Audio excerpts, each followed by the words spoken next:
இந்த காலை வேளையிலே கர்த்தருடைய வார்த்தைக்குள்ள கடந்து போகலாம். அப்போஸ்தல நடபடிகளின் புஸ்தகம் 2ஆம் அதிகாரம் முதல் 4 வசனங்களை வாசிக்க கேள். பெந்தேகோஸ்தே என்னும் நாள் வந்தபோது அவர்கள் எல்லாரும் ஒருமனப்பட்டு ஓரிடத்தில் வந்திருந்தார்கள். அப்பொழுது பலத்த காற்று அடிக்கிற முழக்கம் போல வானத்திலிருந்து சடுதியாய் ஒரு முழக்கம் உண்டாகி அவர்கள் உட்கார்ந்திருந்த வீடு முழுவதையும் நிரப்பிற்று. அல்லாமலும் அக்கினி மயமான நாவுகள் போல பிரிந்திருக்கும் நாவுகள் அவர்களுக்கு காணப்பட்டு அவர்கள் ஒவ்வொருவர் மேலே வந்து அமர்ந்தது. அவர்கள் எல்லாரும் பரிசுத்த ஆவியினாலே நிரப்பப்பட்டு ஆவியானவர் தங்களுக்கு தந்துள்ளின வரத்தின்படியே வெவ்வேறு பாஷைகளிலே பேச தொடங்கினார்கள். செபிப்போம். தலைகளை தாழ்த்தி. பரலோகத்தின் நல்ல பிதாவே, நல்ல வேளைக்காய் ஸ்தோத்திரம்.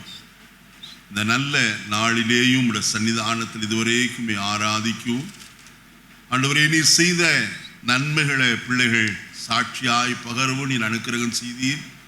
இப்பொழுது உடைய வார்த்தைக்கு முன்பாய் நாங்கள் நிற்கிறோம். எங்களோடு பேசும். வார்த்தைகள் ஆவியாயும் ஜீவனாயும் இருக்கிறது. நீர் அனுப்பின காரியமாகும்படிக்கு வாய்க்கும் என்று நீர் விரும்புகிறதை அதை செய்யும் என்று எழுதப்பட்டிருக்கிறது. இந்த நாளிலே உடைய சுவிசேஷம் வசனத்தோடு மாத்திரமல்ல, அது வல்லமையோடும் பரிசுத்தாவியோடும் முழு நிச்சயத்தோடும் எங்களிடத்தில் புறப்பட்டு வரட்டும். நாங்கள் சுவிசேஷத்திற்கு எங்கள் செவிகளை சாய்க்க, எங்களுடைய இருதயத்தில் அதை ஏற்றுக்கொண்டு ஆண்டவரே சந்தோஷமாய் வசனத்தை கைக்குள்ள எங்களுக்கு உதவி செய்ய வேண்டும் என்று நாங்கள் செபிக்கிறோம். அடியனை முற்றிலும் மறைத்து கொள்ளும். வசனத்தினுடைய ஆழங்களுக்குள்ளே கர்த்தர் அடியாரை நடத்தி செல்லும். நீ சொல்லுகிற வார்த்தையை நம்முடைய பிள்ளைகளோடு சொல்ல அடியனுக்கு கிருபை பாராட்டும். மறைத்து கொள்ளும் சிலுவையின் கீழ் எல்லா துதி கன மகிமை உமக்கு செலுத்துகிறேன். ரட்சகர் நாமத்தில் வேண்டுகிறோம் நல்ல பிதாவே, ஆமென். முதல் வசனத்தை மட்டும் வாசிக்க கேட்போம். பெந்தேகோஸ்தே என்னும் நாள் வந்தபோது அவர்கள் எல்லாரும் ஒருமனப்பட்டு ஓரிடத்திலே வந்திருந்தார்கள். நன்றாய் கவனிப்போம். பெந்தேகோஸ்தே என்னும் நாள் வந்தபோது என்று கர்த்தருடைய வசனத்திலே நான் வாசிக்கிறோம். பெந்தேகோஸ்தே என்றால் என்ன? இது நாம் முதலாவது அறிந்து கொள்ள வேண்டும். அது ஏதோ சபையினுடைய பெயர் என்று எண்ணிவிடக்கூடாது. பரிசுத்த வேதாகமத்தில் எல்லாவற்றுக்கும் அங்கே கர்த்தர் எழுதி வைத்திருக்கிறவராய் காணப்படுகிறார். யூதருடைய பண்டிகைகள் எத்தனை தெரியுமா? 7 பண்டிகைகள். அந்த 7 பண்டிகையில முதலாவது பண்டிகை பஸ்கா பண்டிகை. அதை குறித்து அறிய வேண்டுமானால் லேவியராகமத்தின் புஸ்தகம் 23ஆம் அதிகாரத்தில் அவைகளை வரிசையாக எழுதப்பட்டிருக்கிறத நாம் பார்க்கலாம். முதலாவது பண்டிகை பஸ்கா பண்டிகை. அதனால் வசனத்தில் நான் வாசிக்கும் போது யாத்திராகமத்தின் புஸ்தகம் 12ஆம் அதிகாரத்தில் இஸ்ரவேல் ஜனங்கள் எகிப்திலே அடிமைகளாயிருந்த போது கர்த்தர் அவர்களுக்கு சொன்ன ஒரு வார்த்தை, அந்த மாதத்தின் முதலாம் மாதத்தின் 10ஆம் தேதியிலே வீட்டுக்கு ஒரு ஆட்டுக்குட்டியை தெரிந்து கொண்டு அது 14ஆம் தேதியின் மாலை வேளையில அவள் வாசலில் என்ன செய்ய வேண்டும்? அறுக்க வேண்டும். அறுத்து அதன் இரத்தத்தை கிண்ணத்திலே பிடித்து ஈசோப்பு கொழுந்துகளினாலே இந்த இரத்தத்தை முக்கி வீட்டின் நிலைக்கால்களிலும் மேற்சட்டத்திலும் என்ன செய்ய வேண்டும்? பூச வேண்டும். அப்பொழுது நடுராத்திரிலே சங்காரத்தூதன் வருவான். அடையாளமிடாத வீடுகளிலே தலைச்சன்கள் யாவும் என்ன செய்யப்படும்? சங்கரிக்கப்படும். இஸ்ரவேல் ஜனங்கள் எல்லாரும் மோசேயுடைய வார்த்தைக்கு கீழ்ப்படிந்து பஸ்கா ஆட்டுக்குட்டி அடித்து அதன் இரத்தத்தை தங்கள் வீடுகளிலே பூசி வைத்திருந்தார். எகிப்திலே காணப்பட்ட இஸ்ரவேலுடைய வீடுகளிலே ஒரு வீடாகிலும் சாவு இல்லை என்று தான் வாசிக்கிறோம். ஆனால் எகிப்தியருக்குள்ளே மகா பெரிய சங்காரம் உண்டாயிற்று. தலைப்பிள்ளைகளும் தலைச்சன்களும் மிருக ஜீவன்களில் எல்லாம் மரித்து போயிற்று. மகா பெரிய கூக்குரல் உண்டாயிற்று என்று வசனத்தில் வாசிக்கிறோம். இதான் முதலாவது பண்டிகை. அந்த பண்டிகை நிமித்தம் நினைவு கூற வேண்டியது என்ன? நீ எகிப்திலே அடிமையாயிருந்தாய், கர்த்தர் ஆட்டுக்குட்டியின் ரத்தத்தினாலே உன்னை என்ன செய்தார்? மீட்டு கொண்டு உன்னை பாலும் தேனும் ஓடுகிற தேசத்திற்கு என்ன செய்கிறார்? கொண்டு போகிறார் என்று நினைத்துக்கொள் என்று எழுதப்பட்டிருக்கிறத பார்க்கும். இரண்டாவது பண்டிகை புளிப்பில்லாத அப்ப பண்டிகை.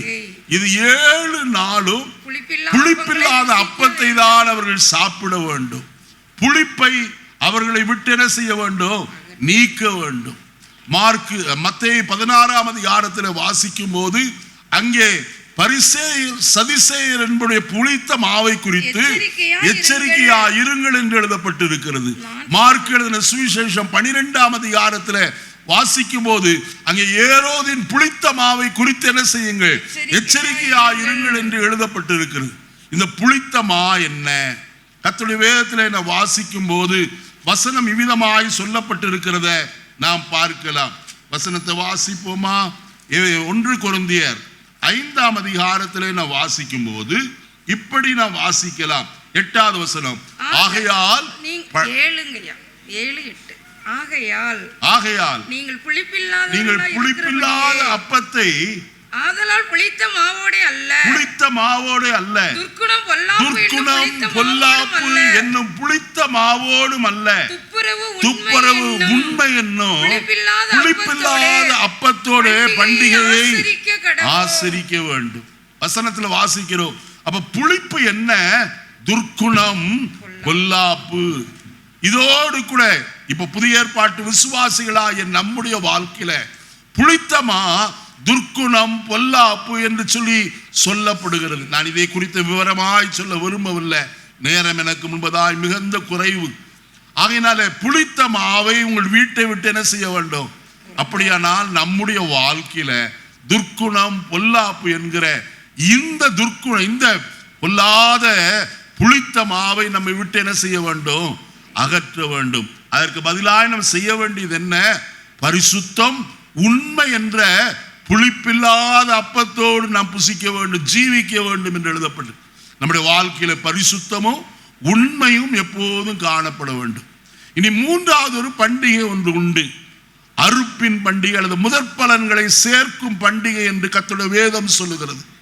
அங்கே வயல்வெளியில விளைந்திருக்கிற தானியத்தின் அறுத்து அதில் முதல் கட்டை கொண்டு வந்து ஆசாரியனிடத்தில் கொடுத்தால் ஆசாரியன் அதை கர்த்தருடைய சன்னிதானத்தில் என்ன செய்வான்? அசைவாட்டுகிறவனாய் காணப்படுவான். ஒவ்வொரு பண்டிகையும் இயேசுவையே சுட்டி காண்பிக்கிறதா இருக்கிறது.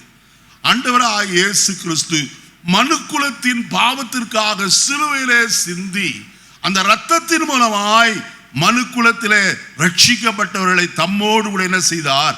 சேர்த்து கொண்டார். அவர்களைத்தான் முதற் பலன் என்று சொல்லி சொல்லப்படுகிறது. அந்த முதற் பலன்களை கர்த்தரு ஆசாரியன் என்ன செய்வான்? கர்த்தருடைய சன்னிதானத்தில் அசைவாட்டுகிறது போல இயேசுவும் தம்முடைய சொந்த இரத்தத்தினாலே ஜனத்தின் பாவத்தை நீக்கும்படியாய் நகரவாசலுக்கு புறம்பே பாடுபட்டவர். ஒரு கூட்ட ஜனத்தை அவர் என்ன செய்தார்? சம்பாதித்தார். அப்போஸ்தலர் 20:78 வாசிக்கும் போது தம்முடைய சுய இரத்தத்தினாலே சம்பாதித்து கொண்ட தமது சபையை என்று எழுதப்பட்டிருக்கிறது. அந்த சபையாய முதற் பலனை தேவனுக்கு முன்பதாக என்ன செய்தார்? அசைவாட்டுகிறவராய் காணப்பட்டார். இதற்கு அடுத்த பண்டிகை தான் பெந்தெகோஸ்தே பண்டிகை. இந்த அசைவாட்டும் காணிக்கையை கர்த்தருடைய சன்னிதானத்தில் செலுத்தின பின்பு நாட்களை என்ன துவங்க வேண்டும்? எத்தனை வாரம்? 7 வாரங்கள் என்ன வேண்டும்? அது வாரங்களின் பண்டிகை என்று சொல்லலாம். 7 வாரங்களை எண்ணி 7 வாரம் இன்டு 7 இன்டு 7 என்றால் 49 நாட்கள். அந்த 49வது நாளுக்கு பின் வருகிற நாள் தான் பெந்தெகோஸ்தே என்னும் நாள். நன்றாய் கவனியுங்கள். இயேசு மரித்தார், அடக்கம் பண்ணப்பட்டார். 3வது நாளிலே உயிரோடு கூட என்ன செய்தார்? எழுந்தார். எழுந்தவர் 40 நாள் வரைக்கும் தம்மை உயிரோடு இருக்கிறவராக எல்லாருக்கும் என்ன செய்தார்? தரிசனமானார் அல்லது காண்பித்தார் என்று எழுதப்பட்டிருக்கிறது. வசனத்தில் என்ன வாசிக்கும் போது வசனத்தில் தெளிவாய் சொல்லப்பட்டிருக்கிற வார்த்தை அப்போஸ்தலர் 1ஆம் அதிகாரத்தில் மூன்றாவது வசனம் சொல்லுகிறது, பாடுபட்ட பின்பு அவர் பாடுபட்ட பின்பு 40 நாளளவும் 40 நாளளவும் அப்போஸ்தலருக்கு தரிசனமாகி தேவனுடைய ராஜ்யத்துக்கு உரியவைகளை அவர்களுடனே பேசி தெளிவான திருஷ்டாந்தங்களினாலே பற்பல தெளிவான திருஷ்டாந்தங்களினாலே அவர்களுக்கு தம்மை உயிரோடு இருக்கிறவராக என்ன செய்தார்? காண்பித்தார். அதற்கு பின்பு அவர் சீஷர்களை ஒலிவ மலைக்கு நேராய் அழைத்து கொண்டு போய் அவர்களுக்கு கட்டளை கொடுத்து அவர்களை ஆசீர்வதித்து அவர்கள் எல்லாரும் பார்க்க ஒரு மேகம் அவரை பரலோகத்திற்கு என்ன செய்யப்பட்டது? எடுத்துக்கொண்டது. அவர்களுக்கு கடைசியாய் இயேசு ஒரு வார்த்தை சொன்னார், நீங்கள் போய் எருசலேம் நகரத்திலே என்ன செய்யுங்கள்? காத்திருங்கள். எதற்கு? உன்னதத்திலிருந்து வரும் பலனால் நீங்கள் என்ன செய்யும்படிக்கு தரிப்பிக்கப்படுவதற்கு எருசலேம் நகரத்திலே போய் என்ன செய்யுங்கள்? தங்கியிருங்கள் என்று சொல்லி இயேசு சொன்னார். அவர்கள் அப்படியே போய் எங்க வசனத்துல வாசிக்கும் போது 1ஆம் அதிகாரத்திலே 13, 14 வசனங்களில் இப்படி எழுதப்பட்டிருக்கிறது, அவர்கள் அங்கே வந்தபோது வீட்டில் ஏறினார்கள். பேதுருவும் யாக்கோபு யோவானும் அந்திரேயாவும் பிலிப்பும் தோமாவும் பர்த்தலோமேயும் மத்தேயுவும் அல்பேயுவின் குமாரனாகிய யாக்கோவும் செலேத்தோ என்னப்பட்ட சீமோனும் யாக்கோபின் சகோதரனாகிய யூதாவும் தங்கி இருந்தார்கள். எல்லாரும் 12 சீஷர்களும் அங்கே காணப்படுகிறார்கள். அடுத்த வசனத்துல அங்கே இவர்கள் எல்லாரும் ஸ்திரீகளோடும் இயேசுவின் தாயாகிய மரியாளோடும் அவருடைய சகோதரரோடும் கூட ஒருமனப்பட்டு ஜெபத்திலும் வேண்டுதலிலும் என்ன செய்திருந்தார்கள்? எத்தனை பேர் தரித்திருந்தார்கள்? அடுத்த வசனம் சொல்லுகிறது 120 பேர். 120 பேரும் ஒருமனப்பட்டு ஜெபத்திலும் வேண்டுதலிலும் எப்படி இருந்தார்களாம்? உறுதியாய் தரித்திருந்தார்கள். ஆண்டவரே, நீர் சொன்ன பரிசுத்த ஆவியானவரே எங்கள் மேல் என்ன செய்யும்? ஊற்றும் என்று சொல்லி அவர்கள் காத்திருந்தார்கள். இயேசு சொல்லும் போது அவர் இவ்விதமாய் சொன்னார். யோவான் எழுதின சுவிசேஷம் 16ஆம் அதிகாரம் 7வது வசனத்தை நாம் வாசிப்போமானால், நான் ஒரு உண்மையை சொல்லுகிறேன், நான் போகிறது உங்களுக்கு பிரயோஜனமாயிருக்கும். நான் போகாதிருந்தால் தேற்றரவாளன் உங்களிடத்தில் வரார். நான் போவேனே ஆகில் அவரை உங்களிடத்திற்கு என்ன செய்வேன்? நான் சொல்லுகிற வார்த்தைகள் எல்லாம் சிரத்தையோடு கவனமாய் பரிசுத்த வேதாகமத்தை திறந்து வைத்து கவனியுங்கள். அது உங்களுக்கு மிகுந்த பிரயோஜனமாயிருக்கும். நான் பல மணி நேரங்கள் இந்த வேதத்தில் வாசித்து தியானித்து அதற்கு பின்புதான் உங்கள் முன்பாக நான் நிற்கிறேன். நல்ல கவனிக்கணும். வசனத்தில் சொல்லப்பட்டிருக்கிறது, நான் ஒரு உண்மையை சொல்லுகிறேன், நான் போகிறது உங்களுக்கு எப்படி இருக்கும்? பிரயோஜனமாயிருக்கும். அல்ல, அப்படியே நிறுத்துங்கம்மா. இப்போ வருகிறேன் மறுபடியும். கர்த்தர் போகிறேன் போகிறேன் போகிறேன் என்று சொன்னாரே, எங்கே போகிறாராம்? 16ஆம் அதிகாரம் 28வது வசனத்தை வாசியுங்கள். யோவான் 16:28. நான் பிதாவினிடத்திலிருந்து புறப்பட்டு உலகத்திலே வந்தேன். மறுபடியும் உலகத்தை விட்டு நான் எங்கே போகிறேன்? என்னுடைய பிதாவினிடத்திற்கு. ஏன்? அவர்தான் என்னை இந்த உலகத்திற்கு என்ன செய்தார்? அனுப்பினார். இது பலமுறை சொல்லுகிறார். நான் முதல் சுட்டி காட்ட விரும்புகிறேன். 14ஆம் அதிகாரம் அங்கே வசனத்துல 3வது வசனத்தை பாருங்கள். நான் போய் எங்கே போகிறேன்? 2வது வசனத்துடைய நான் என் பிதாவின் வீட்டுக்கு என்ன செய்கிறேன்? போகிறேன். அதுல 12வது வசனத்தை வாசியுங்கள். மெய்யாகவே மெய்யாகவே நான் உங்களுக்கு சொல்லுகிறேன், நான் என் பிதாவிடத்திற்கு என்ன செய்கிறபடியா? என்னுடைய பிதாவிடத்திற்கு நான் என்ன செய்கிறேன்? போகிறேன். அதே 16ஆம் அதிகாரம் 5வது வசனத்தை வாசிப்போம். அவரை நோக்கி 16:5 இப்பொழுது நான் என்னை அனுப்பினவரிடத்திற்கு போகிறேன். எத்தனை முறை சொல்றாரு பாருங்க. அடுத்தது 10வது வசனத்தை வாசியுங்க.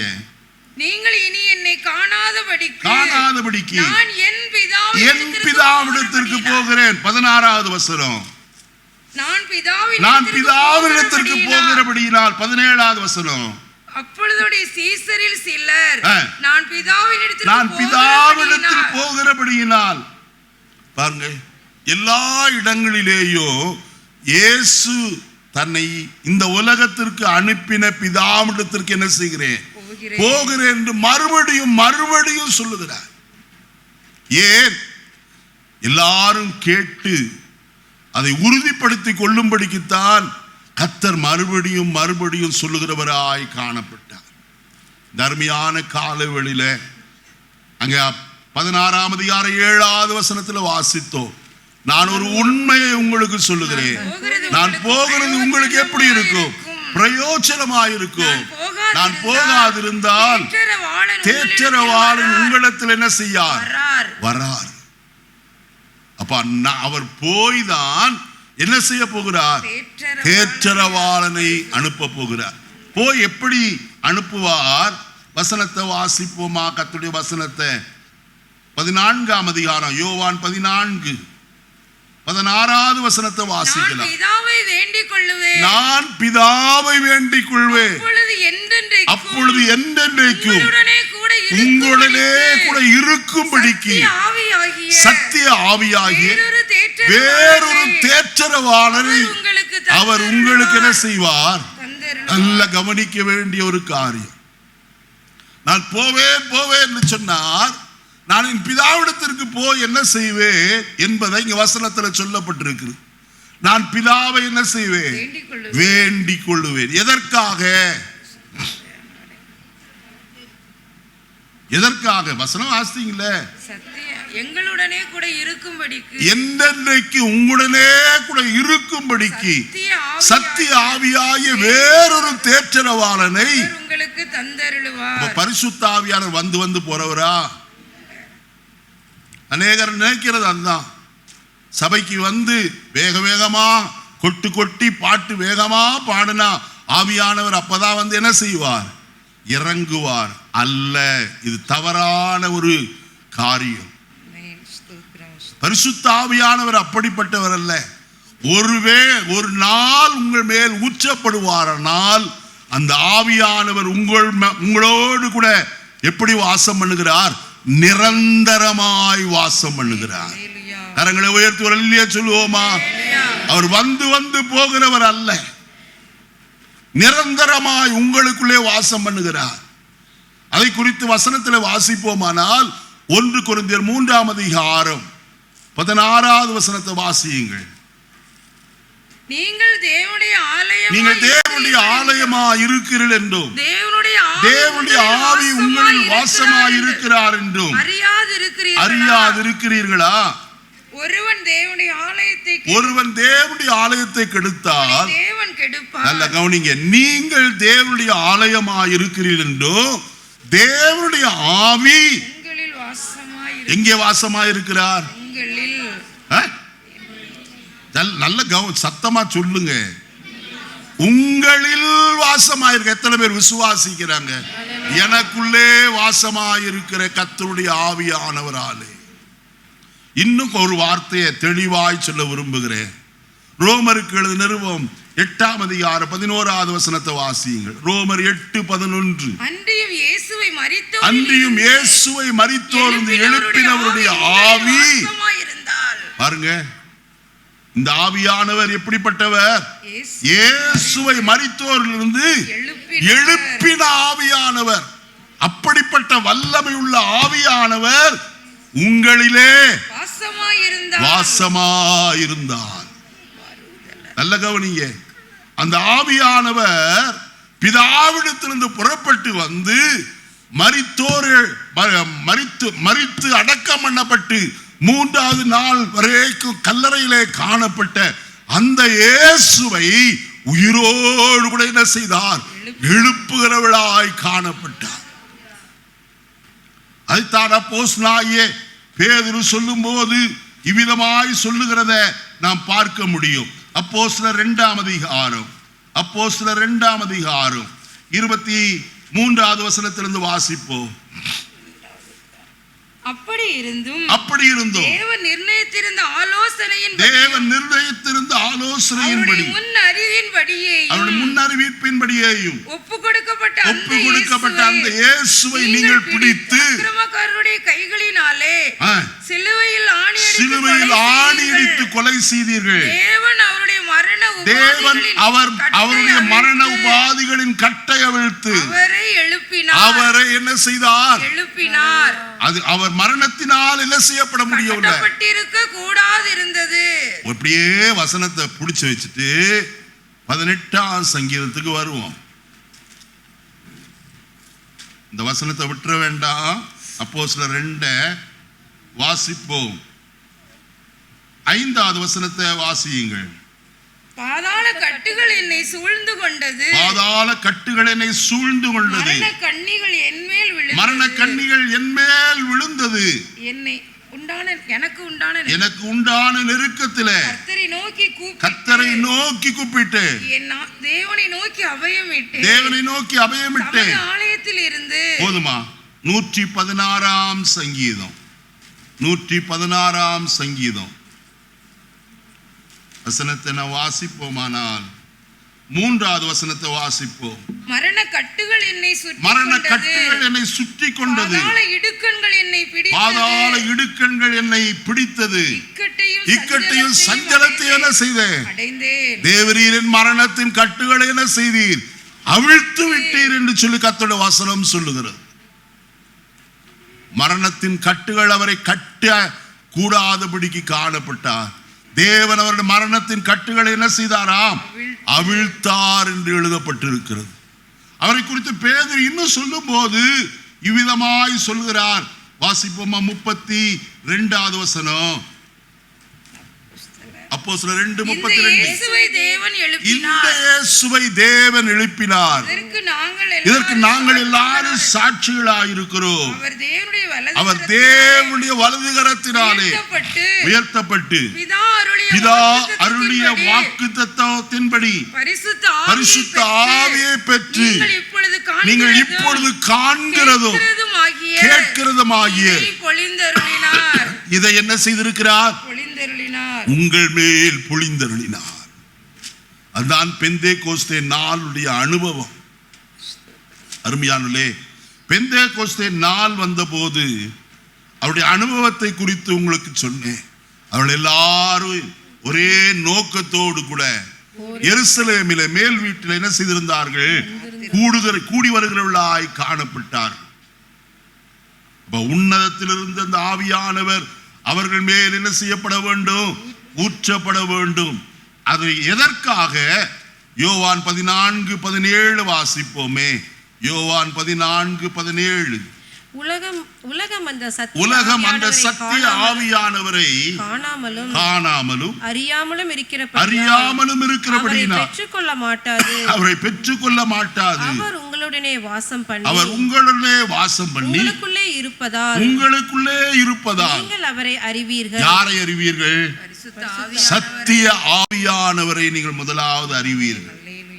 26வது வசனத்துக்கு வருவோம். 26வது. என் நாமத்தினாலே பிதா அனுப்ப போகிற பரிசுத்த ஆவியாகிய தேற்றரவாளனை எல்லாவற்றையும் உங்களுக்கு போதித்து நான் உங்களுக்கு சொன்ன எல்லாவற்றையும் நினைப்பூட்டுவார். பாருங்கள், பரிசுத்த ஆவியானவருடைய மறுபெயர் என்ன? தேற்றரவாளன். எப்படிப்பட்டவர்? அநேகர் பரிசுத்த ஆவியானவரை வித்தியாசமாய் நினைத்துக் கொள்கிறார். வரும்போது கையை தட்டி தக்க புக்கன்னு குதிச்சா தான் பரிசுத்த ஆவியானவர் நினைக்கிறார். அவர் ரொம்ப மென்மையான ஆவியானவர், ரொம்ப மென்மையானவர். அருமையானே, ஆயினத்தான் வசனத்தில் என்ன வாசிக்கிறோம்? பரிசுத்த ஆவி என்ன செய்யாதிருங்கள்? துக்கப்படுத்தாதிருங்கள். துக்கப்படுத்தினால் அவர் உங்களை விட்டு என்ன செய்வார்? விலகி போவாரே. எவ்வளவு ஜென்டில் ஸ்பிரிட் என்றுதான் கர்த்தருடைய வசனத்தின் மூலமாக நான் வாசிக்கிறேன். ரொம்ப மென்மையான ஆவியானவர். அவர் என்ன செய்வாராம்? வசனத்துல அவர் உங்களை தேற்றுகிறவர். ஏன் தேற்றுகிறார்? கிறிஸ்து உயிரோடு எழுந்து அவர் போய்விட்டபடினால் எல்லாருக்குள்ள என்ன இருந்தது?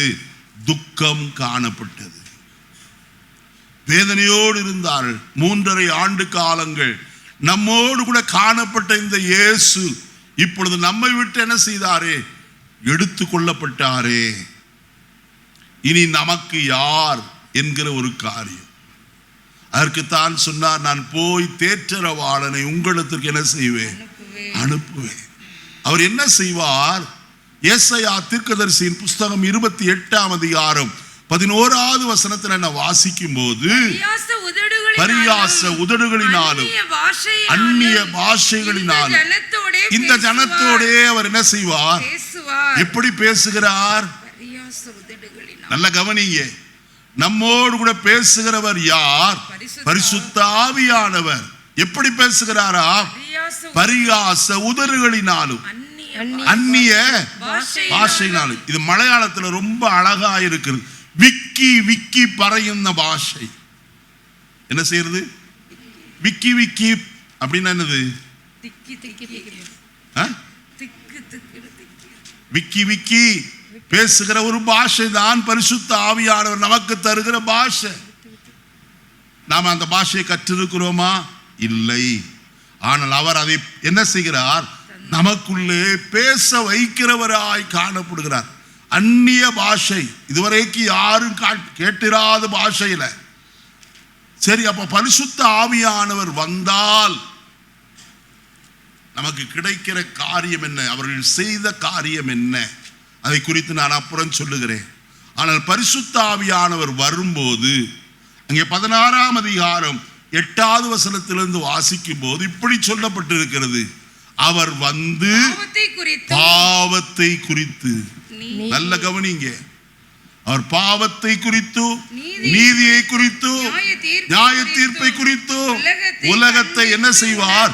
கண்டித்து உணர்த்துகிறவராய் காணப்படுவார். பாவம் என்னங்க? சொல்லுங்க.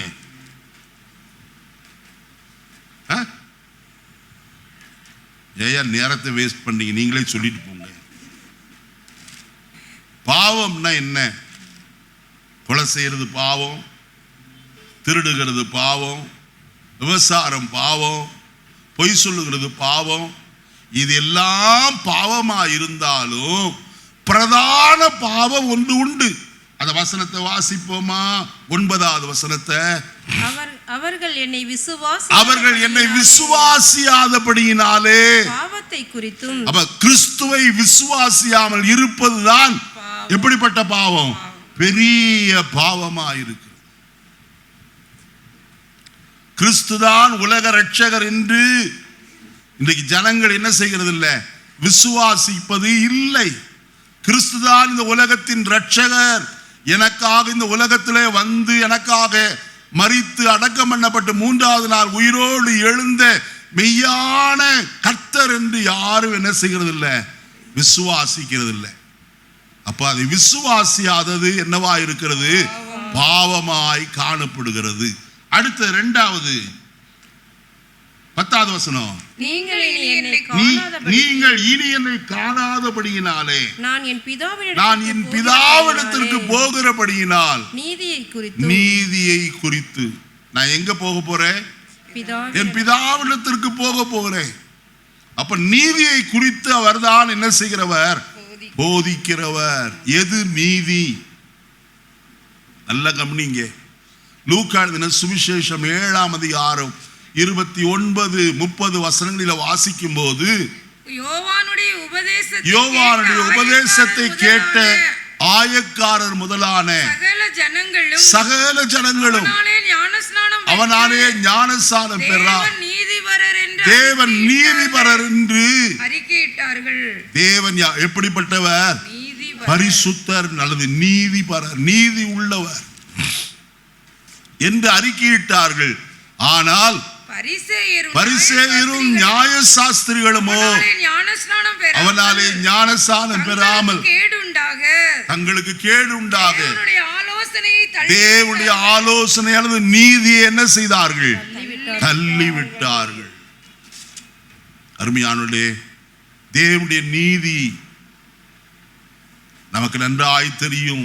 மத்தேயு 3ஆம் அதிகாரத்தில் இயேசு சொன்னார் யோவானிடத்தில், இப்படி எல்லா நீதியையும் நிறைவேற்றுவது. அப்ப ஞானஸ்நானம் என்பது தேவனுடைய நீதியாயிருக்கிறது. அந்த நீதியை நிறைவேற்ற வேண்டும். ரட்சிக்கப்பட்டோம், இயேசு என்ற பாவங்களை மன்னித்தார் என்கிற நிச்சயம் நமக்குள்ளே வந்தது. அடுத்தது செய்ய வேண்டிய 2வது படி என்னது? ஞானஸ்நானம். அது தேவனுடைய நீதியாயிருக்கிறது. நமக்கு கேடு உண்டாக அதை என்ன செய்யக்கூடாது?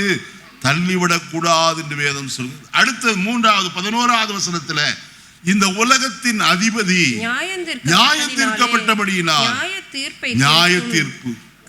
இந்த உலகத்தின் அதிபதி யார்? பிசாசு. இயேசு சொல்லும் போது சொல்லுகிறார், வாசிப்போமா? 14ஆம் அதிகாரம் 30வது வசனம். யோவான் 14:30. இனி நான் உங்களுடனே அதிகமாய் பேசுவதில்லை. இந்த உலகத்தின் அதிபதி வருகிறார். உலகத்தின் அதிபதி யார்? பிசாசு. அந்த பிசாசுடைய வேலை என்ன? குற்றம் சாட்டுவதே அவனுடைய வேலையா இருக்கிறது. குற்றம் சாட்டுறான யார் மேலையா? வெளிப்படுத்தல் 12ஆம் அதிகாரம் 11வது வசனத்தை வாசிப்போம். மரணம் நேரிடுகிறதா இருந்தாலும் அதற்கு தப்பும்படி தங்கள் ஜீவனையும் பாராமல் ஆட்டுக்குட்டியின் ரத்தத்தினாலும் தங்கள் சாட்சியின் வசனத்தினாலும். 10வது வசனம்.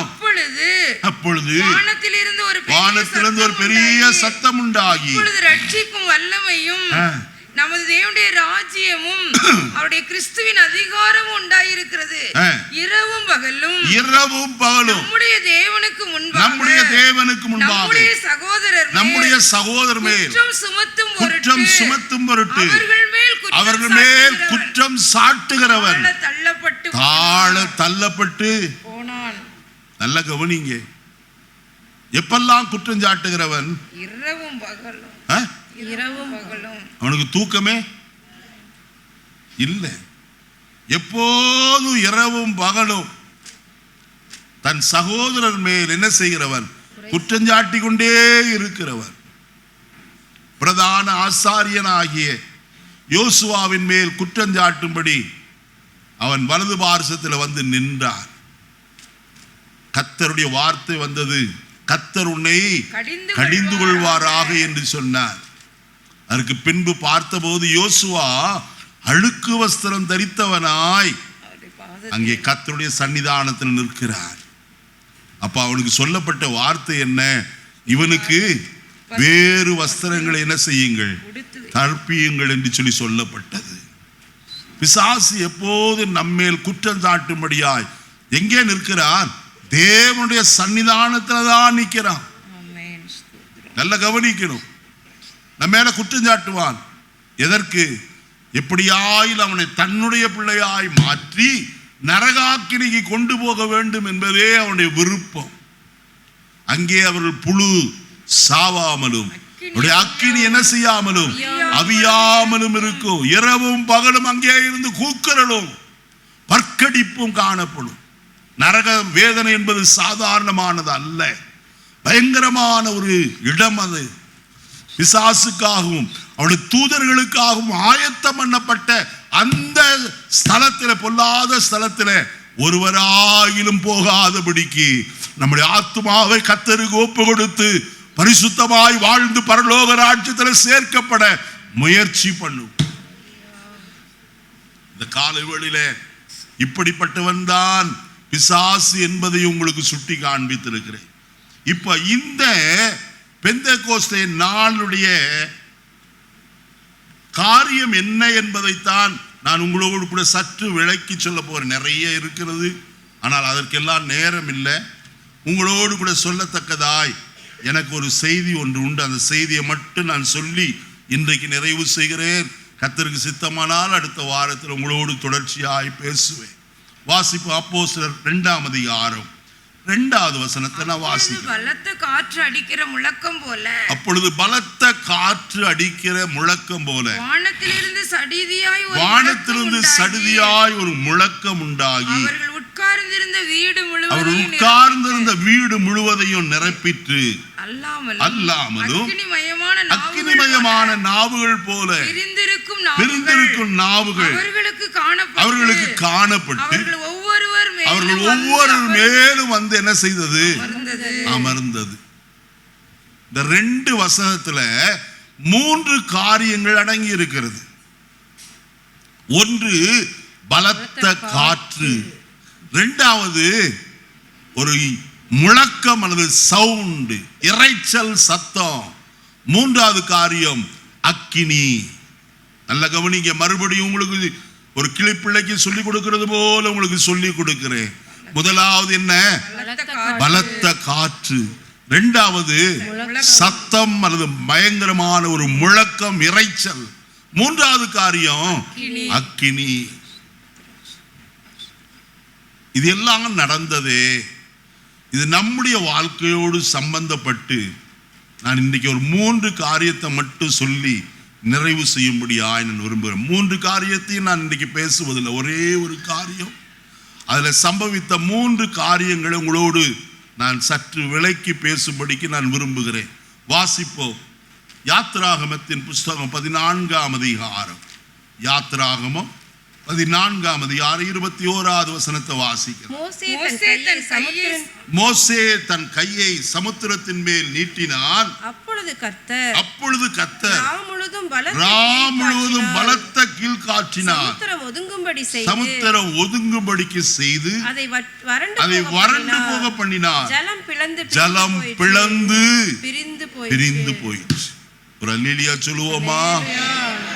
இஸ்ரவேல் ஜனங்கள் எகிப்தின் அடிமைத்தனத்திலிருந்து மோசேயின் கையினாலே விடுவிக்கப்பட்டு கர்த்தர் தம்முடைய பலத்த கரத்தையும் ஓங்கிய புயத்தை கொண்டு மோசேயின் கீழாய் அவர்களை புறப்பட பண்ணுகிறவராய் காணப்பட்டார். ஜனங்கள் எல்லாரும் எகிப்தை விட்டு சந்தோஷத்தோடு என்ன செய்தார்கள்?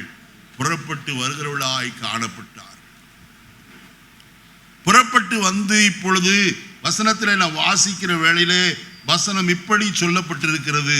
வாசிப்போமா? அங்கே 2வது வசனத்தை வாசிப்போம். 14:2 நீங்கள் திரும்பி மிக்தோலுக்கும் சமுத்திரத்துக்கு நடுவே பாகால் செபோனுக்கு முன்பாக இருக்கிற ஈரோத் பள்ளத்தாக்கின் முன்னணியிலே பாளையம் இறங்க வேண்டும் என்று இஸ்ரவேல் புத்திரருக்கு சொல்லு. அதற்கு எதிராக சமுத்திர கரையிலே அவர்கள் என்ன செய்வார்கள்? பாளையம் இறங்குவார்கள். பாருங்க, இப்ப எங்கே பாளையம் இறங்கி இருக்கிறார்கள்? சமுத்திர கரையிலே பாளையம் இறங்கி இருக்கிறார். இவர்கள் எதை தாண்ட வேண்டும்? சிவந்த சமுத்திரத்தை தாண்டி போக வேண்டும். ஜனங்கள் திரும்பி பார்த்தார்கள். திரும்பி பார்த்தால் பார்வோனும் அவனுடைய சேனையும் 600 ரதங்களோடும் பிரதான ரதங்களோடும் இன்னும் அநேக ரதங்களோடும் ஏராளமான ஒரு ஜனக்கூட்டம் யாரை துரத்தி கொண்டு வருகிறது? இஸ்ரவேல் ஜனங்களை துரத்தி கொண்டு வருகிறது. ஜனங்கள் திரும்பி பார்த்து எல்லாரும் பயப்பட்டார்கள் என்று கர்த்தருடைய வசனம் சொல்லுகிறதை நாம் பார்க்கிறோம். 10வது வசனத்தை வாசி. பார்வோன் சமீபித்து வருகிற போது இஸ்ரவேல் புத்திரர் தங்கள் கண்களை ஏறெடுத்து பார்த்து எகிப்தியர் தங்களுக்கு பின்னே வருகிறதை கண்டு மிகவும் பயந்தார்கள். ஏன்? வந்து எப்படியாகிலும் இவர்களை பிடித்து கொண்டு திரும்ப எகிப்துக்கு கொண்டு போக வேண்டும் என்ற நோக்கத்தோடு தான் வருகிறார். எகிப்தினுடைய சகல கஜானாவும் காலியாயிருச்சு. கஜானா காலியாகி அத்தனை கஜானால இருந்த பொன்னும் வெள்ளியும் சகல வஸ்துக்களும் எங்கே இருக்கிறது? இஸ்ரவேலருடைய கையிலே காணப்படுகிறது.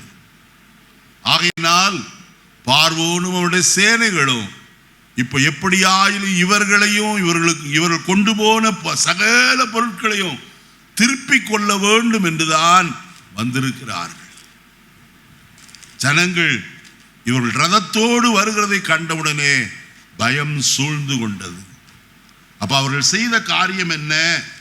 அப்பொழுது இஸ்ரவேல் புத்திரர் கர்த்தரை நோக்கி கூப்பிட்டார்கள். இன்னைக்கு நம்முடைய ஜீவிதத்துல சத்துரு வெள்ளம் போல் எழும்பி வரும்போது நாம் செய்கிற காரியம் என்ன? நமக்கு விரோதமாய் பிரதிகூல காற்று அடிக்கிறது, நமக்கு விரோதமாய் போராட்டங்கள் வருகிறது. நாம் ஒன்று செய்யாதிருக்கும் போதே அவமானமான கிரியைகள் நமக்கு விரோதமாய் சொல்லப்படுகிறது, எழுதப்படுகிறது. குற்றஞ்சாட்டுகளாய் காணப்படுகிறார்கள். இப்படிப்பட்ட சூழ்நிலையில் நாம் செய்கிறது என்ன? சத்துரு வெள்ளம் போல் வரும்போது கர்த்தருடைய வசனம் சொல்கிறது, ஆவியானவர் அவர்களுக்கு விரோதமாய் என்ன செய்வார்? கொடியேற்றுவார். ஹல்லேலூயா. கர்த்தருடைய பிள்ளையே, ஆவியானவர் கொடியேற்ற வேண்டுமானால் நாம் அவரை நோக்கி என்ன செய்யணும்? கூப்பிட வேண்டியது அவசியமாயிருக்கு.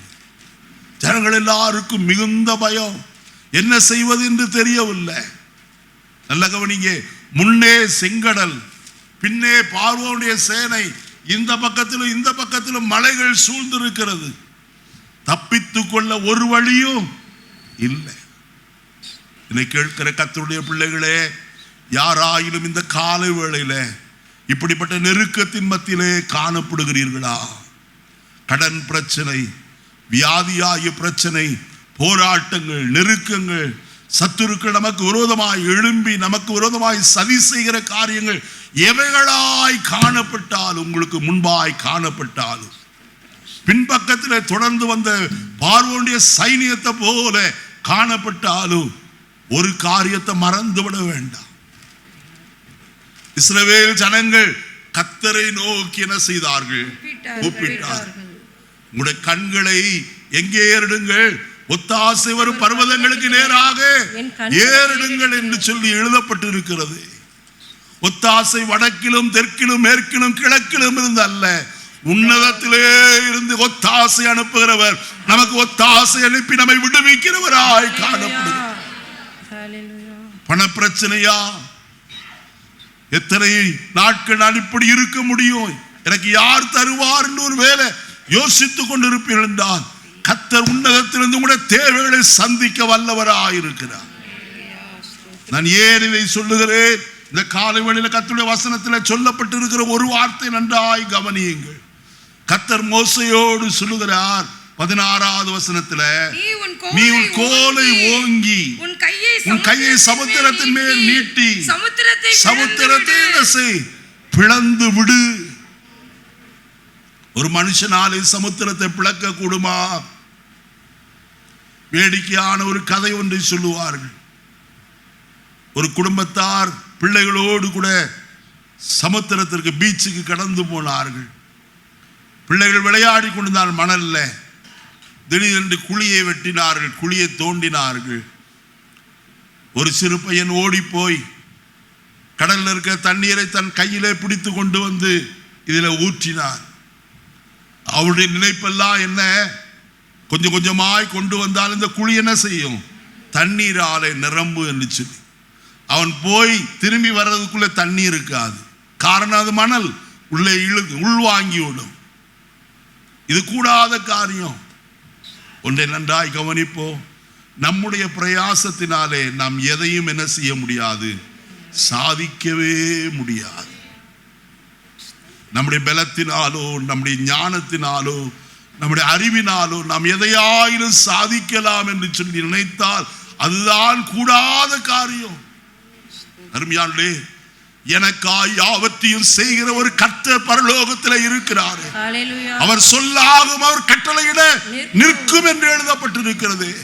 மோசேக்கு கொடுக்கப்பட்ட ஒரு பெரிய டார்கெட் என்னவென்று சொன்னால், மோசேயே உன் கரத்தில் இருக்கிற கோலை என்ன செய்து சமுத்திரமுகமாய் நீட்டி ஓங்கி சமுத்திரத்தை என்ன செய்?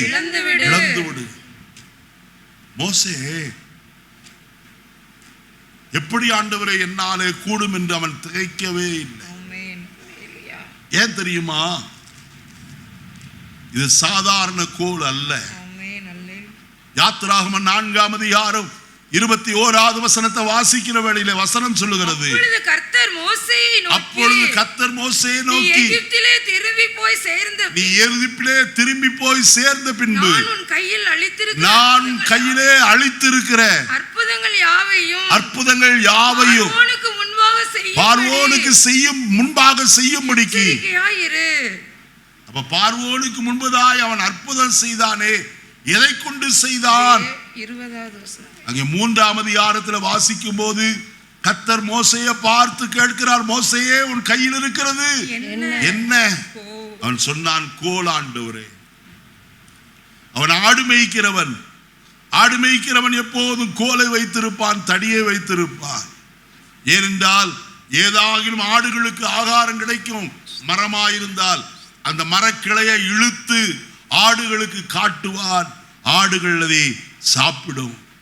அதற்காக அவன் வைத்திருந்த அந்த கோல். இப்ப கர்த்தர் சொல்லுகிறார், மோசேயே உன் கையில் இருக்கிற கோலை கீழே போடு, தரையிலே போடு. அவன் தரையிலே போட்ட உடனே அது என்ன ஆயிற்று? சர்ப்பமாயிற்று. கர்த்தர் சொன்னார், அதன் வாலை பிடி. அவன் பிடித்தான், மீண்டும் என்ன செய்தது? அது கோலாய் மாறிற்று. எகிப்தின் மந்திரவாதிகளும் தங்கள் மந்திரத்தையும் வித்தையினாலே தங்கள் கையில் இருந்த கோலை என்ன செய்தார்கள்? தரையிலே போட்டார்கள். பார்வோனுக்கு முன்பதாய் எல்லாம் சர்ப்பமாயிற்று.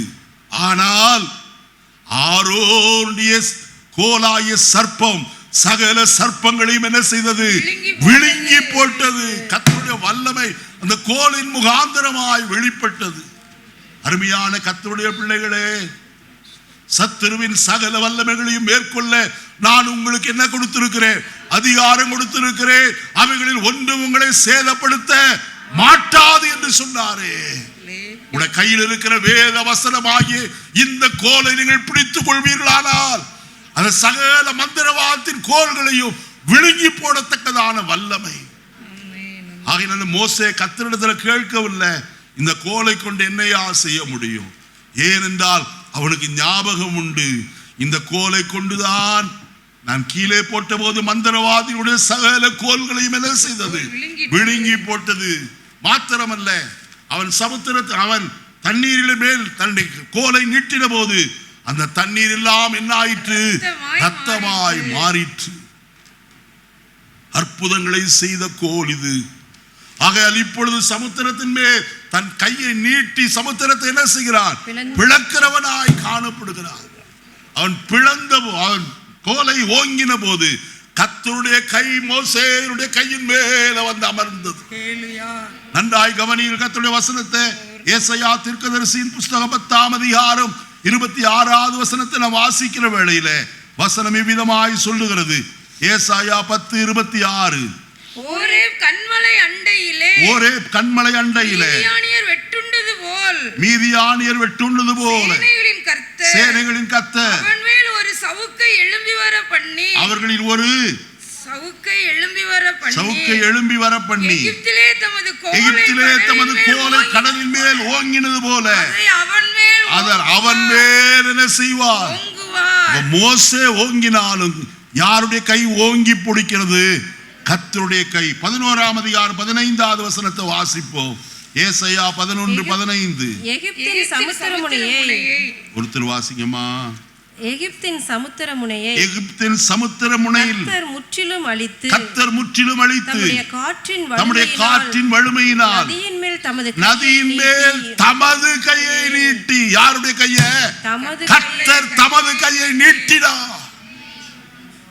மோசேயுடைய வலது கையின் மேல் கர்த்தருடைய கை என்ன செய்யப்பட்டது?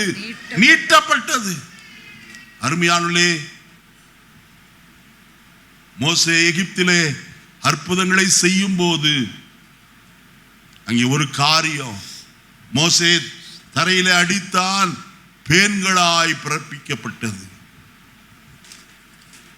மந்திரவாதிகளும் முயற்சி பண்ணி பார்த்தார்கள், அவர்களால் ஒன்று செய்ய கூடாமற் போன போது அவர்கள் சொன்ன வார்த்தை என்ன தெரியுமா? வசனத்தை நான் வாசிக்கலாம். யாத்திராகமத்தின் புஸ்தகம் 8ஆம் அதிகாரம் 18வது வசனத்தை வாசிப்போம். மந்திரவாதிகளும் தங்கள் மந்திர வித்தையினால் பேன்களை பிறப்பிக்கும்படி பிரயத்தனம் செய்தார்கள். செய்தும் அவர்களால் கூடாமற் போயிற்று. பேன்கள் மனிதர் மேலும் மிருக ஜீவன்கள் மேலும் இருந்தது. அப்பொழுது மந்திரவாதிகள் பார்வோனை நோக்கி இது தேவனுடைய விரல் என்றார்கள். ஹல்லேலூயா, ஹல்லேலூயா, ஹல்லேலூயா. கர்த்தருடைய விரலை கொண்டு கர்த்தர் அற்புதங்களை செய்கிறவர். இயேசு சொல்லும்போது அவர் இவ்விதமாய் சொன்னதை கர்த்தருடைய வசனம் வாசிக்கும் போது நாம் அறிந்து கொள்ள முடியும். வாசிப்போமா கர்த்தருடைய வசனத்தை? அங்கே மத்தேயு எழுதின சுவிசேஷத்துல நான் வாசிக்கிற வேளையில வசனம் சொல்லுகிறது, நான் தேவனுடைய விரலினாலே பிசாசுகளை துரத்துகிறபடியினாலே தேவனுடைய ராஜ்யம் உங்களிடத்தில் என்ன செய்திருக்கிறது, வந்திருக்கிறது என்று சொல்லி இயேசு சொல்லுகிறத நாம் பார்க்க முடியும். தர்மியான காலை வேளையில இயேசு தம்முடைய விரலை கொண்டுதான் அற்புதங்களை செய்தார். அந்த விரல் எதை காட்டுகிறது? தேவனுடைய ஆவியானவரை காட்டுகிறது. நான் தேவ ஆவியினாலே பிசாசுகளை துரத்துகிறபடியினாலே உங்களிடத்தில் வந்திருக்கிறது. வாசிங்க, எந்த அதிகாரம் சொல்லிருங்க? லூக்கா 11ஆம் அதிகாரம் 20வது வசனம். லூக்கா 11:20. நான் தேவனுடைய விரலினாலே பிசாசுகளை துரத்துகிறபடியினால் தேவனுடைய ராஜ்யம் உங்களிடத்தில் வந்திருக்கிறது. உங்களிடத்தில் என்ன செய்திருக்கிறது? அப்ப தேவனுடைய விரல் எதை காட்டுகிறது? தேவனுடைய அபிஷேகத்தை காட்டுகிறது. எந்த மனுஷனுடைய வாழ்க்கையில அபிஷேகம் உண்டோ அவனை கொண்டு கர்த்தர் என்ன செய்ய முடியும்? அற்புதம் செய்ய முடியும். அநேகர் நினைக்கிறாங்க, சும்மா கையை தட்டி சபையில ஆடிகிடி போனா ஆவியானவர் இருக்கிறதாக மற்றவர்கள் அறிந்து கொள்வார் என்று. ஆவியானவர் கொடுக்கப்பட்ட நோக்கத்தை நன்றாய் அறிந்து கொள்ளுங்க. நீங்கள் சாட்சிகளாயிருக்க, நீங்கள் பலனடைய, மாத்திரமல்ல கர்த்தர் உங்களை கொண்டு என்ன செய்யும்படியாய் அற்புதங்களை செய்யும். தேவன் அற்புதங்களை செய்வாரா? நிச்சயம் கர்த்தர் உங்களை கொண்டு அற்புதங்களை செய்வார். எத்தனை பேர் விசுவாசிக்கிறீர்கள்? நான் என்னக்குள்ளே இருக்கிற ஆவியானவர் என்னை கொண்டு அற்புதங்களை செய்ய எப்படிப்பட்டவர்? வல்லவராய் காணப்படுகிறார். இப்ப நடந்த காரியம் என்ன? வசனத்தில் சொல்லப்பட்டிருக்கிறது, மோசே தன் கையை நீட்டினார். அப்ப நடந்த காரியத்தை தான் 21வது வசனத்துல வாசித்தீங்க. மோசே தன் கையை சமுத்திரத்தின் மேல் நீட்டினார். அப்பொழுது கர்த்தர் ரா முழுவதும் பலத்த கீழ்காற்றினால் சமுத்திரம் ஒதுங்கும்படிக்கு பண்ணினார். ஜலம் வறண்டு போகவும் பண்ணினார். ஜலம் பிளந்து பிரிந்து போயிற்று. வசனம் சொல்லப்பட்டிருக்கிறது. 22வது வசனமும் சேர்த்து இஸ்ரவேல் புத்திரர் சமுத்திரத்தின் நடுவாக எட்டாந்தரையில் என்ன செய்தார்கள்? ஹல்லேலூயா. தேவன் ஒரு பலத்த காற்றை அனுப்புவாரானால் வழி இல்லாத இடத்திலும் கர்த்தர் உங்களுக்கு என்ன செய்வார்? புதிய பாதைகளை திறக்கிறவராய் காணப்படும். எத்தனை பேர் நம்முடைய வாழ்க்கையிலே முன்னேறி போகக்கூடாதபடிக்கு தடையாய் சமுத்திரம் காணப்படுகிறது. ஐயா, வழி தெரியவில்லை, நான் என்ன செய்வது என்று அறியாமல் காணப்படுகிறேன் என்று யோசிக்கிறீர்கள். தேவன் உங்களுக்காய் ஒரு பலத்த காற்றை அனுப்புவாரானால் சமுத்திரத்தின் நடுவே ஒரு வழியை உண்டாக்க, அதுவும் வெட்டாந்தரையாய் உண்டாக்க. நாம் ஆராதிக்கிற கர்த்தர் எப்படிப்பட்டவர்? வல்லவராய் இருக்கிறார். சாதாரணமானவர் அல்லையா. பலத்த காற்று வழியை உண்டு பண்ணும். இரண்டாவது சற்று சுருக்கமாய் உங்களுக்கு சொல்ல விரும்புகிறேன். வாசிப்போம். ஆதியாகமத்தின் புஸ்தகம் 8ஆம் அதிகாரம் 1வது வசனத்தை நான் வாசிப்போம். ஆதியாகமம் 8:1. தேவன் நோவாவையும் அவனோடு கூட வேளையில் இருந்த சகல காட்டு மிருகங்களையும் சகல நாட்டு மிருகங்களையும் நினைத்தருளினார். தேவன் பூமியின் மேல் காற்றை வீச பண்ணினார். அப்பொழுது ஜலம் என்ன செய்தது? அமர்ந்ததையா. காற்று வீசினால் வழி உண்டாகும். அதே கர்த்தர் காற்றை வீச பண்ணினால் பிரவாகித்து எழும்புகிற ஜலம் என்ன செய்யுமாம்? அமரும் என்று கர்த்தருடைய வசனம் சொல்லுகிறது. உங்களுக்கு விரோதமாய் காற்று வீசுகிறதா? உங்களுக்கு விரோதமாய் ஜலம் பொங்கி வருகிறதா? கர்த்தருடைய வசனத்தில் நான் வாசிக்கிறோம். 46ஆம் சங்கீதம் முதல் 2 வசனங்களை வாசிப்போமா?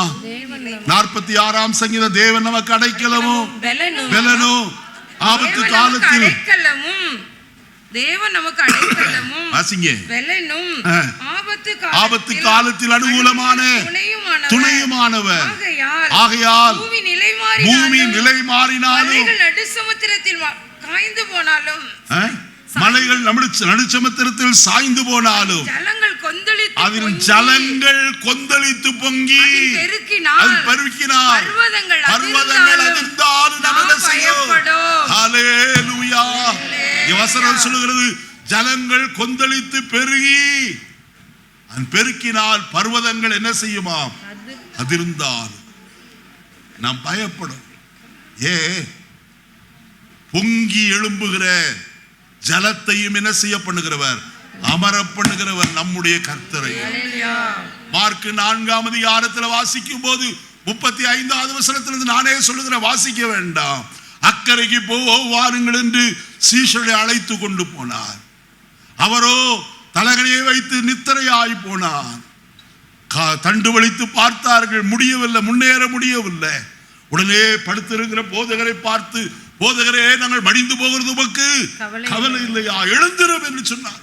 இயேசு எழுந்திருந்து காற்றையும் பொங்கி எழுந்து வருகிற கடல் அலைகளையும் பார்த்து அமைதலாயிரு, இறையாதே என்று சொன்னார். மிகுந்த அமைதல் உண்டானது போல கர்த்தர் உங்கள் வாழ்க்கையில அமைதியை கொடுக்க வல்லவராய் காணப்படுகிறார். உங்கள் வாழ்க்கை அமைதியாய் பொங்கி எழுகிற பெருவெள்ளத்தின் இறைச்சலை போல அல்ல. அருமையானே, கர்த்தர் அமைதலை உண்டு பண்ணி உங்களை வெளியேற்ற வல்லவராயிருக்கிறார். இதுவரை ஒரு கூண்டுக்குள்ள, ஒரு பேழைக்குள்ள ஏறக்குறைய 1 வருஷம் வரைக்கும் கூண்டுக்குள்ள காணப்பட்டார்கள். சமுத்திர அந்த ஜலம் அமர்ந்த போது கர்த்தர் அவர்களை பார்த்து சொன்னார், வெளியே என்ன செய்யுங்கள், வாருங்கள். ஒரு புதிய இடத்திற்கு அவர்கள் என்ன செய்தார்? கொண்டு போகிறவராய் காணப்பட்டார். உங்களுடைய வாழ்க்கையிலேயும் புதிய இடத்திற்கு நேராய் உங்களை கொண்டு போக கர்த்தர் ஒருவரே வல்லவர். இனி 3வது காரியத்தை நான் சொல்லி நிறைவு செய்கிறேன். என்னாகமத்தின் புஸ்தகம் 11ஆம் அதிகாரம் 31வது வசனத்தை வாசிப்போம். அப்பொழுது கர்த்தரிடத்திலிருந்து ஒரு பெருங்காற்று சமுத்திரத்திலிருந்து காடைகளை அடித்து கொண்டு வந்தது. பாளையத்திலும் பாளையத்தை சுற்றிலும் இந்த பக்கம் ஒரு முழமு பிரயாணம் மட்டும், அந்த பக்கம் ஒரு நாள் பிரயாணம் மட்டும் தரையின் மேல் 2 முழ உயரம் விழுந்து கிடக்க செய்தது. இந்த சம்பவம் உங்களுக்கு தெரியும். ஆனாலும் சொல்லுகிறேன், இஸ்ரவேல் ஜனங்கள் வனாந்திரத்தில் அவர்கள் இச்சை உள்ளவர்கள் ஆகி அவர்கள் கேட்டார்கள், எங்களுக்கு இறைச்சி திங்க வேண்டும். ஏன்னா அவங்க முதல்ல சொன்னாங்க, நாங்கள் இறைச்சி பாத்திர நடையில உட்கார்ந்து நாங்கள் திருப்தியாய் சாப்பிட்ட அந்த நாட்களை என்ன செய்யறோம்? வனாந்திரத்துல பாதி தூரம் வந்தாச்சு. இப்ப அவங்களுக்கு என்ன ஆசை வந்துருச்சு? உங்களுக்கு எத்தனை பேருக்கு இறைச்சி சாப்பிடணும்னு ஆசை? இப்பவே சில பேர் காலையிலேயே நேரம் 5 மணிக்கெல்லாம் ஆட்டுக்கறி, கோழிக்கறி, என்னென்ன சில பேர் சுகிலையும் சுமாட்டாவிலையும் என்னென்னத்திலையோ ஆர்டர் பண்ணி அது வந்து அது வாங்கி சாப்பிடலான்னு. நல்லது, நீங்க சாப்பிட வேண்டாம் நான் ஒரு நாளும் சொல்லல, எல்லாம் நல்லது. ஆனால் இந்த இஸ்ரவேல் ஜனங்களை போல நாம் இச்சை உள்ளவர்களா இருக்கக்கூடாது. 23ஆம் அதிகாரம் நீதிமொழிகளின் புஸ்தகத்துல 1வது வசனத்துல நான் வாசிக்கிற வேளையில வசனம் இப்படி சொல்லுகிறது. 23:1, நீ ஒரு அதிபதியோட போஜனம் பண்ண உட்கார்ந்தால் உனக்கு முன்பாக இருக்கிறவைகளை நன்றாய் கவனித்து பார். போஜன பிரியனாய் நீ போஜன பிரியனாய் இருந்தால் தொண்டையிலே கத்தியை வை, உன் தொண்டையிலே கத்தியை வை. எங்க கட்டியை வைக்கணுமா? செல்ஃப்ல இல்ல, தொண்டையில. அப்படின்னு என்ன அர்த்தம்? ஜாக்கிரதையா இரு, இல்ல ஒரு காரியம் சம்பவிக்கும். அதை சொல்றேன். கத்தர் மோசையை பார், மோசையை கத்தரை பார்த்து சொன்னா, இத்தனை ஜனத்துக்கு நான் எப்படி ஆகாரம் கொடுக்க முடியும்? கத்தர் கேட்டார், என் கை குறுகி இருக்கிறதோ, என் வார்த்தையின்படி நடக்குமோ நடவாதோ என்று இப்போ என்ன செய்வாய்? நீ பார்க்க போறப்பா. கத்தர் ஒரு பலத்த கீழ் காற்றை வீசப்படினார். சமுத்திரத்திலே இருந்து காடைகள் வந்து, தூரத்தில் அல்ல, அங்கே இஸ்ரவேல் ஜனங்கள் எல்லாரும் பாளையம் போட்டார்களே, அந்த பாளையத்தில் இந்த பக்கம் ஒரு நாள் பிரயாணம் மட்டும், அந்த பக்கம் ஒரு நாள் பிரயாணம் மட்டும், சுற்றிலும் வந்து என்ன செய்தது? விழுந்தது. எத்தனை உயரத்துக்கு? 2 முழ உயரம். 2 முழ உயரம். 2 முழ உயரம்னா எவ்வளவு? 3 அடி உயரம். ஒரு முழம்னது 1.5 அடி.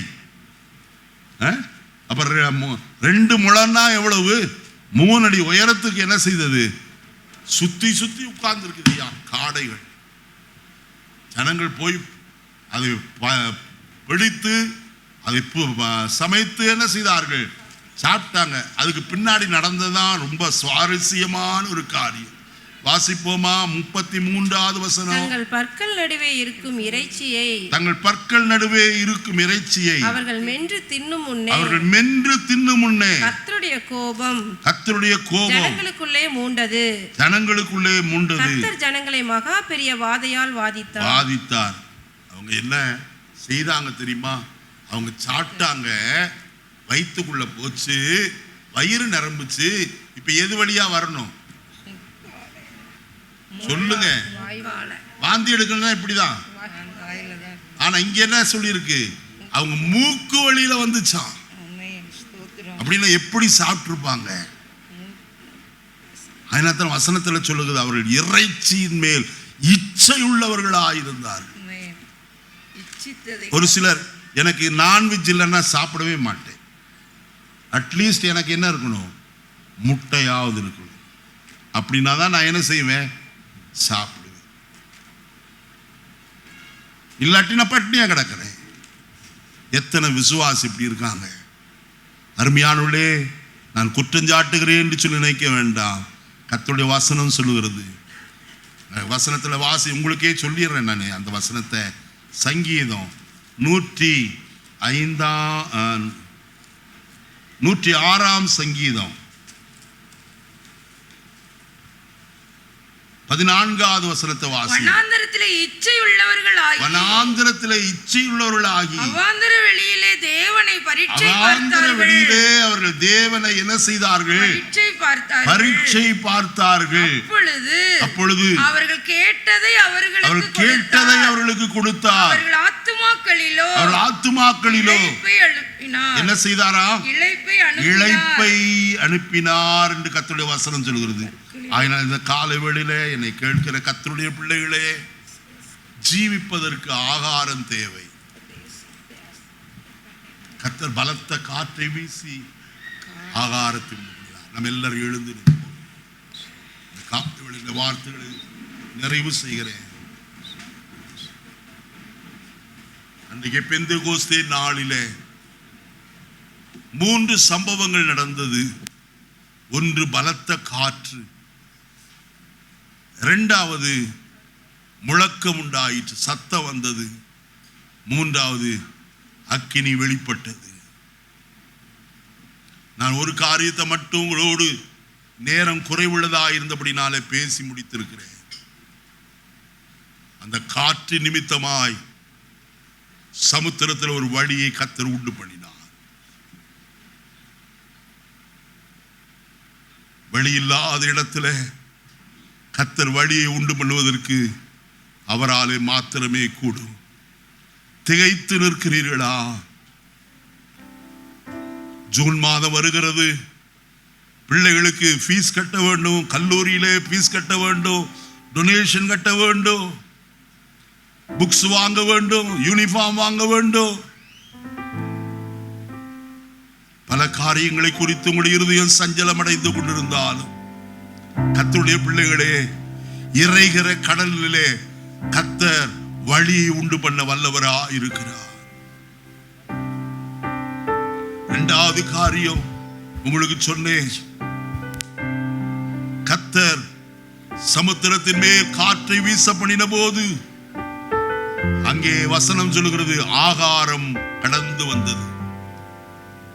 மூன்றாவது காரியம், கர்த்தர் காற்றை வீச பண்ணினார், அது அமர பண்ணிற்று. அமர்ந்த ஒரு சூழ்நிலை ஆங்கிலத்தில் ஸ்டில் என்று வருகிறது, அமைதலாய் காணப்படுகிறது. காலையில் உங்களுடைய வாழ்க்கையில செய்ய கர்த்தர் வல்லவர். அன்னைக்கு பெந்தேகோஸ்தே நாளில் அனுப்பின ஆவியானவருடைய வல்லமை வெளிப்பட்டது போல இன்றைக்கு உங்களுடைய வாழ்க்கையிலையும் வல்லமை வெளிப்பட போதும். அவர் போதுமானவராயிருக்கிறார். வழி உங்களுக்கு புதிய வழியை கர்த்தர் தருவார். இந்த சமுத்திரத்தில் வறண்ட பூமியாய் கர்த்தர் மாற்றினார்.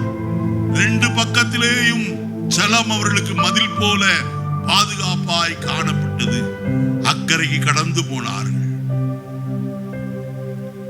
எகிப்தியர் உள்ளே பிரவேசிக்க பார்த்து ஜலத்தினாலே அமிழ்ந்து போனார்கள். உங்களுக்கு ஒரு புதிய வழி வேண்டுமா? ஆவியானவரே எங்களுக்கு வழியை உண்டு பண்ணும். இரண்டாவது, மிகுந்த அமைதல் உண்டாயிற்று காற்று வீசின போது. ஏறக்குறைய 1 வருஷங்கள் நோவா பேழைக்குள்ளே அவனுடைய குடும்பத்தோடு இருந்தான். மிருகங்களும் காணப்பட்டது. எல்லாரும் வசிக்கும்படியாய் ஒரு புதிய பூமியில இறங்கி வந்தார்கள். மூன்றாவது ஒரு காற்றை குறித்து உங்களுக்கு சொன்னேன். அந்த காற்று ஆகாரத்தை கொண்டு வந்தது.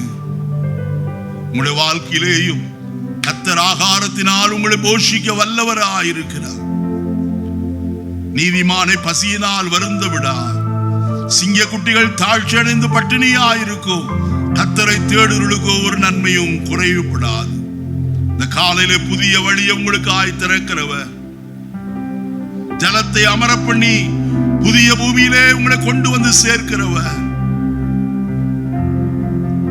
உங்களுக்கு சமுத்திரத்தின் மேல் காற்றை வீச பண்ணிய காடைகளை கொண்டு வந்து குவித்த அதே கர்த்தர் உங்களுக்கு ஆகாரத்தை கொடுக்க வல்லவர். கர்த்தரை நோக்கி பார்த்து கர்த்தருக்கு நன்றி சொல்லுவோமா? பெந்தேகோஸ்தே நாளிலே அந்த காற்று வீசினது போல இந்த நாட்களிலே எங்களுக்கு ஒரு காற்றை வீச பண்ண ஆண்டவரே, உன்னதத்திலிருந்து ஒரு காற்று வீசட்டும், எங்களுக்கு அனுகூலமான வாசலை திறந்து தாரும் என்று கேட்போம். கர்த்தர் செய்ய வல்லவராய் காணப்படுகிறார். நம்ம எல்லாரும் வாய்களை திறந்து கர்த்தரை ஸ்தோத்திரம் பண்ணுவோமா? எங்களை நேசிக்கிற நல்ல ஆண்டவரே, நல்ல வேளைக்காய் ஸ்தோத்திரம். இந்த காலையிலே உம்முடைய சன்னிதானத்திலே நாங்கள் கடந்து வந்து உம்மை கர்த்தாவே தொழுது கொள்ள ஆராதிக்க எங்களுக்கு கொடுத்த நல்ல ஸ்லாக்கியத்திற்காய் ஸ்தோத்திரம். உம்முடைய வார்த்தைகளை கேட்டோம். உம்முடைய வார்த்தைகளினால் இந்த காலை வேளையில பலப்பட எங்களுக்கு அனுக்கிரகம் செய்தபடினால் ஸ்தோத்திரம்.